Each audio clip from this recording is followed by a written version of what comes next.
এই পর্যন্ত ঠিক আছে, মৌলানারা এই পর্যন্ত ব্যাখ্যা করে দেয়। কিন্তু পার্থিব বর্তমান সময়ে যে রোজার কিছু লাভ আছে, এটা কি আপনারা জানেন? জানেন না। নামাজ পড়লে আল্লাহ খুশি হয়। আল্লাহ কোরআন মাজিদে আকিমুস সালাত, নামাজের কথা বারবার বলেছেন। কিন্তু নামাজ পড়লে পার্থিব বর্তমান সঙ্গে সঙ্গে নগদ কিছু লাভ আছে, এটা আমরা বলি না। কিরকম লাভ আছে? মানুষের হৃৎপিণ্ড থেকে মাথাটা সবসময় উঁচুতে, তাই তো? সবসময় উঁচুতে থাকে। রাত্রে যখন আমরা ঘুমাতে যাই তখনও কিন্তু বালিশ নিই, তারপরে ওটা উঁচুতে থাকে। কিন্তু মুসলিমরা যখন সিজদাতে যায় তখন মাথা থেকে হৃৎপিণ্ডটা উঁচুতে হয়ে যায় না? যখন উঁচুতে হয়ে যায় তখন ব্রেনের প্রত্যেকটা কোষে কোষে সেলে সেলে রক্ত পৌঁছানোটা সব থেকে সহজ হয়ে যায়। ওই জন্য যখন আপনি নামাজ পড়বেন তা আপনার ব্রেনটা ফাস্ট হয়ে যাবে, আপনার ব্রেনটা ফাস্ট হয়ে যাবে। এগুলো হচ্ছে নগদ লাভ। আর কি লাভ? এই যে এসআইআর এ 70, 67 আর 6টা বাচ্চার জন্য নোটিশ হয়েছে, আমাদের সমাজের ভিতরে যাদের বয়স দেখবেন 70 বছর, 75 বছর, 80 বছর। আমি দক্ষিণ দিনাজপুর থেকে একটা জালসা করে এলাম, যিনি আমার সভাপতি তিনি বলছেন আমার বয়স হচ্ছে 86 বছর। উনি জালসার সভাপতি। মাশাআল্লাহ, দেখলাম একদম ফিটফাট। আমি বললাম আপনার এত ফিট থাকার মন্ত্র কি আপনি জানেন? বলছে হাবিবুল্লাহ সাহেব আপনি বলে দেন, আপনি যে 5 ওয়াক্ত নামাজ পড়েন ওর থেকে বড় এক্সারসাইজ আছে? অমুসলিমদের দেখবেন 60 বছর, 55 বছর, 65 বছর বয়স হয়ে গেলে শুকনো গাছ যেগুলোর পাতা ঝরে যায় এরকম হয়ে যায় না? হাত পা ঠিকঠাক পারে। কিন্তু কেউ যদি 5 ওয়াক্তের নামাজ পড়ে দেখবেন 75 বছর বয়সে আলহামদুলিল্লাহ খুব সুন্দর থাকে, থাকে না? কারণ ওর এক্সারসাইজ হয়ে যায়। তো রোজা আমরা করলাম জান্নাত যাওয়ার জন্য, আল্লাহর জন্য। তো আল্লাহ বলছেন ওটা তো দিবই। জান্নাত যাওয়ার জন্য তো একটা শর্ত আছে, সেই শর্তটা হচ্ছে মানুষকে মৃত্যুবরণ করতে হবে। মৃত্যু ছাড়া কোন মানুষকে জান্নাত যেতে পারেন? পারেন জি? মৃত্যু ছাড়া কেউ কি জান্নাত যেতে পারেন? পারেন না। তো ওটা মরার পরে আমরা পাবো আলহামদুলিল্লাহ ইনশাআল্লাহ। কিন্তু দুনিয়াতে যেটা লাভ হচ্ছে সেটা হচ্ছে এই যে আমরা যখন 12 ঘন্টা, 14 ঘন্টা, 18 ঘন্টা, কোন জায়গায় 22 ঘন্টাও রোজা থাকতে হয়, কোন মানুষ যখন রোজা থাকে সেই সময়তেই মানুষের একটা শরীরে সিস্টেম চালু হয়ে যায়, যেটাকে বিজ্ঞানের ভাষাতে বলা হয় অটোফেজি। মানেটা হচ্ছে এই যে আপনার শরীরে যে উদ্বৃত্ত কোষ আছে, অতিরিক্ত যে কোষ আছে, যেই কোষগুলো থেকে ক্যান্সার হওয়ার সম্ভাবনা প্রবল, ওই কোষগুলো তখন আমাদের শরীর খিদার চোটে ওই কোষগুলোকে আমাদের লিভার খেতে শুরু করে। এই জন্য কেউ যদি ক্যান্সার থেকে বাঁচতে চায়, 2017 সালে জাপানের একজন বিজ্ঞানী নোবেল পেলেন। তিনি বললেন ক্যান্সার থেকে কোনো মানুষ যদি বাঁচতে চায় তাহলে তাকে মুহাম্মদ রাসূলুল্লাহ সাল্লাল্লাহু আলাইহি ওয়াসাল্লাম বলে দিয়েছেন যে এই রোজার কথা, ওই রোজা রাখতে হবে। নারে তাকবীর। এই তো আমাদের নগদ লাভ।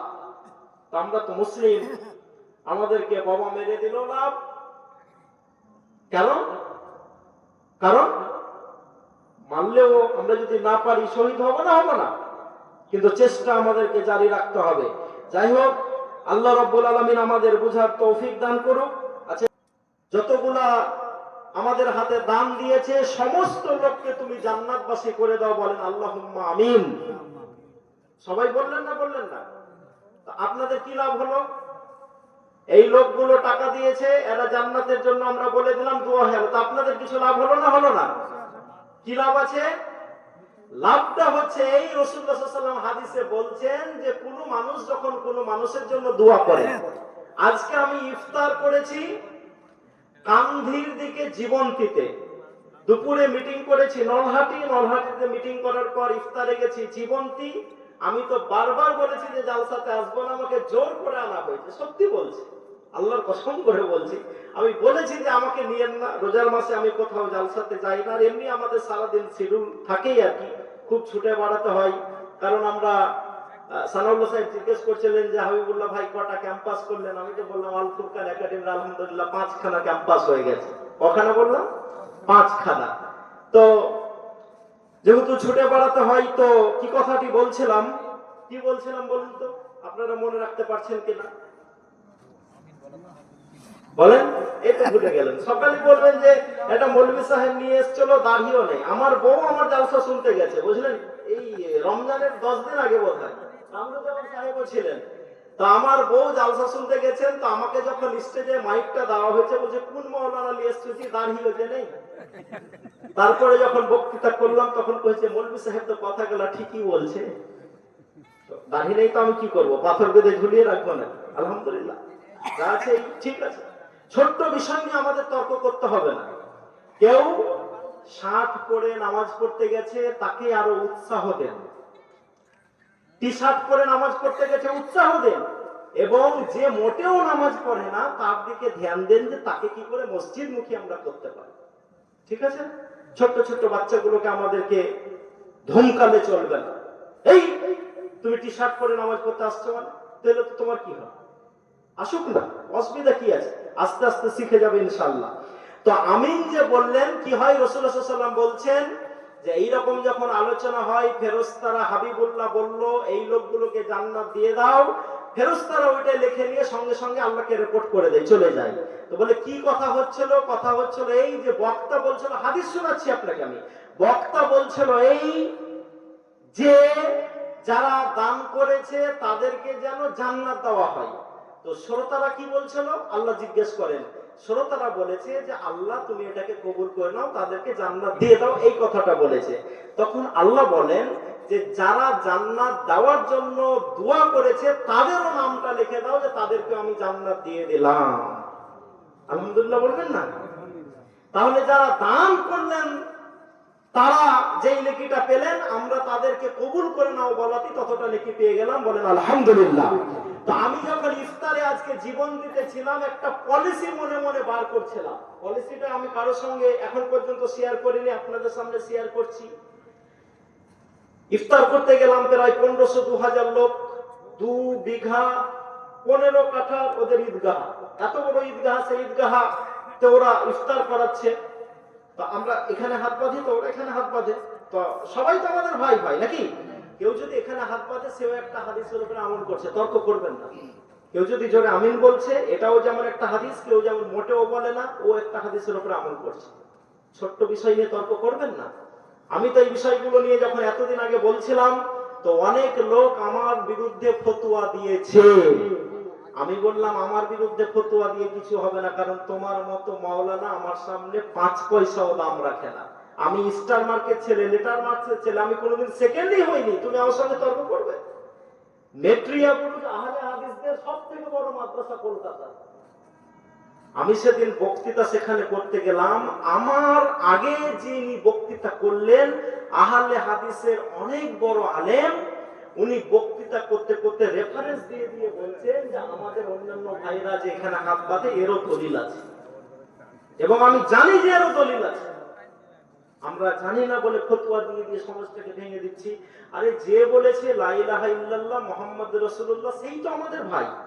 কেউ যদি লা ইলাহা ইল্লাল্লাহ মুহাম্মাদুর রাসূলুল্লাহ না বলে, সেও তো আমাদের ভাই। কারণ অকুল্লুকুম মিন বানি আদম, তোমরা হচ্ছে কার ছেলে? কার ছেলে? আদমের ছেলে। তো কেউ যদি লা ইলাহা ইল্লাল্লাহ মুহাম্মাদুর রাসূলুল্লাহ না পড়ে, তো সেও তো আমার ভাই। কি ডারউইনের থিওরি থেকে এসেছে নাকি বাদক থেকে? হ্যাঁ, ডারউইনের থিওরি যে বাদক থেকে নাকি মানুষ হয়েছে, বলে না? হ্যাঁ, জিরাফের গলা কেন লম্বা এত হয়ে গেল? তো আমাদের ছাগলগুলো তো অনেক দিন ধরে 2 পা ছেড়ে দিয়ে সেই এর পাতা খায়, আম গাছের পাতা খায়, তো ওর গলাটা কেন ভাই লম্বা হলো না এখন পর্যন্ত? কাঁঠালের পাত খায়, তো ওর গলাটা কেন লম্বা হলো না?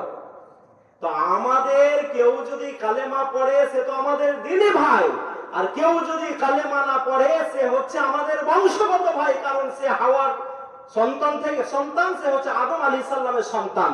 তাই তো আমি সেদিন আলিপুরদুয়ারে একটা জালসাতে আসামের মুখ্যমন্ত্রী হেমন্ত বিশ্ব শর্মাকে বলছিলাম যে আপনি যে এই মসজিদে লাউড স্পিকার বন্ধ করে দেওয়ার কথা বলেন, সেই মসজিদ থেকে যেখানে আসসালাতু খায়রুম মিনান নাওম বলা হয়, ওই মসজিদ থেকে আদমের ছেলেরা যারা একটা রাস্তাতে গাড়ি নিয়ে যাচ্ছিল, আর একটা মঞ্জলিতে ডিসেম্বর মাসে পড়ে গেছে, আমার ইমাম সাহেব আওয়াজ দিয়ে বলছেন আমার পাড়ার ছেলেরা যারা আওয়াজ শুনতে পাচ্ছে এখনই বেরিয়ে এসো, এখানে একটা গাড়ি মঞ্জলিতে পড়ে গেছে। 23 বছর 20 বছর 30 বছরের যুবকরা ওই ডিসেম্বর মাসে ঠান্ডা পানিতে নেমে গিয়ে, ওই পানিতে নেমে গিয়ে গেট খুলে খুলে 7 জন অমুসলিম ভাইকে বার করেছেন। গেট খোলার আগে একবারও জিজ্ঞেস করেনি মশাই আপনার নাম কি? করেছেন জিজ্ঞেস? আপনারা কি বলেন, করেছে? তাহলে কেন করলেন? এই হিউম্যানিটি, এই মানবিকতা, এই মানবতা কোথা থেকে এসছে? এটাই তো বিশ্বনবী মুহাম্মদ রাসূলুল্লাহ সাল্লাল্লাহু আলাইহি সাল্লাম আমাদেরকে শিখিয়ে দিয়েছেন। তাই আমাদেরকে তোমরা মারছো তো মারো। আমাদের সোহেল রানাকে তোমরা লাশ করে পাঠিয়ে দিচ্ছ তো পাঠিয়ে দাও। তারপরেও কিন্তু তোমাদের মৃত্যু আমরা কামনা করি না, বরঞ্চ তোমাদের জন্য আমরা দোয়া করি, তোমাদেরকে আমরা আহ্বান জানাই এবং তোমাদেরকে আমরা ভারতের সংবিধান মনে করিয়ে দিতে চাই যে আর্টিকেল 15, 16, 25 একটু পড়ে নিও। তো ভাইরা আমার, বন্ধুরা আমার, আজকে যারা আছেন এদের জন্য তো দোয়া হবে হবে ইনশাআল্লাহ। আপনারা কি কিছু দেবেন? কমিটির লোকটিকে ডাকবো? আচ্ছা, টাকা আসছে আর কি, দেখি কত দিচ্ছে। ওপরে চলে আসেন নাকি? তাহলে সামনে আসেন। আচ্ছা, মহিলারা, মা বোনেরা, কত দিয়েছেন? একবার 5000 দিয়েছেন, আলহামদুলিল্লাহ। কাসিম উদ্দিন সাহেব নগদ 1000 টাকা দিয়েছে। এই দানকে আল্লাহ তুমি কবুল করো, বলেন আল্লাহুম্মা আমিন। আর কেউ লিখে দেন, ঝটপট লিখে দেন। চাঁদনি দহা, হ্যাঁ চাঁদনি দহা আমার বাড়ি। আমি আমাদের ঈদগাহার নিজে সেক্রেটারি, তো আমি বললাম আমিও 1 লাখ টাকা দিলাম, অসুবিধা কি আছে? তো কমিটিকে দিতে হবে তো। তো কেউ জমি দিয়ে দিল, এই দিয়ে দিল, ও দিয়ে দিল, 30 লাখ টাকা 10 মিনিটে উঠে গেছে। তো ঈদগাহ যদি বানাতে হয়, এই ঈদগাহ বাইরে থেকে তো টাকা আসবে না। তাও তো আলহামদুলিল্লাহ মাহাতাবটা এসে নাকি শুনলাম 25,000 টাকা দিয়েছেন। তো আপনারা যারা আছেন 500, 1000, 2000 করে লিখে দেন না তাড়াতাড়ি, আমরা দোয়া করবো ইনশাআল্লাহ। এই রাতের বেলাতে দোয়া করবো। আর মা বোনেরা যারা আছেন, সোনা চাইবো না, কারণ সোনার দাম অনেক বেশি হয়ে গেছে। যদি পারেন তাহলে কিছু কিছু করে টাকা পাঠিয়ে দিবেন। মা বোনদের উপস্থিতি কেমন জন্য বলছি। কারণটা কি? কারণটা হচ্ছে এই যে এই মাইয়াতটা, এই লাশটা যার একটু আগে তুমি দেখছিলে যে কষ্ট হচ্ছিল, এখন তাকে ফুলের বাগানে রাখা হয়েছে। কারণটা হচ্ছে এই যে এই লোকটা যখন মারা যায় তখন তার স্ত্রীর গর্ভে একটা বাচ্চা রেখে এসেছিল। কি রেখে এসেছিল? কি রেখে এসেছিল? বাচ্চা রেখে এসেছিল। সেই বাচ্চাটা যখন ভূমিষ্ঠ হয়েছে, ভূমিষ্ঠ হওয়ার পর তার মা তাকে বিসমিল্লাহির রহমানির রহিম শিখিয়ে দিয়েছে। কি শিখিয়ে দিয়েছে? বিসমিল্লাহির রহমানির রহিম। তা আমি আল্লাহ দয়াবান, আমার নাম নিয়ে আমি রহমান, আমি রহিম, এই কথা যদি ওর বাচ্চাটা দুনিয়াতে বলতে পারে, তো ওর বাবাকে আমি আল্লাহ কি করে এই জাহান্নামের আগুনে শাস্তি দিতে পারি। তাই তাকে জাহান্নাম থেকে তুলে জান্নাতে দিয়ে দিয়েছি। নারে তাকবীর। আমরা যদি ওইরকম বাচ্চা ছেড়ে যাই, আমরা যদি ওইরকম সাদকায়ে জারিয়া ছেড়ে যাই, তো ইনশাআল্লাহ কবরে আমাদের সাময়িক কিছু কষ্ট হলো পরিত্রাণ আমরা পাবো ইনশাআল্লাহ। আচ্ছা, 1000 টাকা দেওয়ার মতো কেউ এখানে আছেন? 1000 টাকা দেওয়ার মতো ফাটাফাট। 900 কত টাকাতে জিও এখন রিচার্জ করতে হচ্ছে? জি, যুব হয়েছিল যে তোমরা যদি তোমাদের বাচ্চা কাচ্চা নিয়ে মসজিদে ঢুকে যাও, অস্ত্র টস্ত্র না রাখো, তাহলে তোমাদের উপরে কোনো অত্যাচার করা হবে না। স্পেনে সে সময় মুসলমান বোকাগুলো ওই কথার উপরে বিশ্বাস করে মসজিদে ঢুকে গেছিল, ঘরে ঢুকে গেছিল, অস্ত্র কিছুই রাখেনি। এরপরে ওই সমাকার তাদের দুশ্মনেরা এসে তাদেরকে জ্বালিয়ে জ্বালিয়ে পুড়িয়ে পুড়িয়ে মেরে দিয়েছিল। এই জন্য বলা হয় এপ্রিল ফুল। এপ্রিল মাসের বোকা, ফুল মানে বোকা। আর আজকে আমরা এপ্রিল ফুলটা পালন করি, স্যারকে কলম দিয়ে ভিতরে রিফিল দিই না, এরকম করি না? বা কাউকে একটা মেসেজ করে বললাম যে তোমার জন্য 1 লাখ টাকার গিফট রেখে দিতে, তাকে একটা ফাঁকা বাক্স দিয়ে দিলাম। আমরা আনন্দ করি, উপহাস করি, কিন্তু এই হচ্ছে তার দুঃখজনক ঘটনা। তো আমার বন্ধু, কি নাম বলেন আপনার? মোহাম্মদ মানজারুল হক, উনি প্রতিশ্রুতি দিচ্ছেন যে এপ্রিল মাসে উনি ঈদগাহকে 20,000 টাকা দিবেন। আল্লাহ তার এই দানকে কবুল করে, বলেন আল্লাহুম্মা আমিন। খুব ভালো দান। আমার মানজারুল ভাই 20,000 টাকা দিয়েছেন, আর একটু বেশি। তো এতক্ষণ চাইছিলাম না, তো আপনারা যে কিছুই বললেন না। ঠিক, দিতে থাকবেন, নিয়ম বয়স এখনই জমা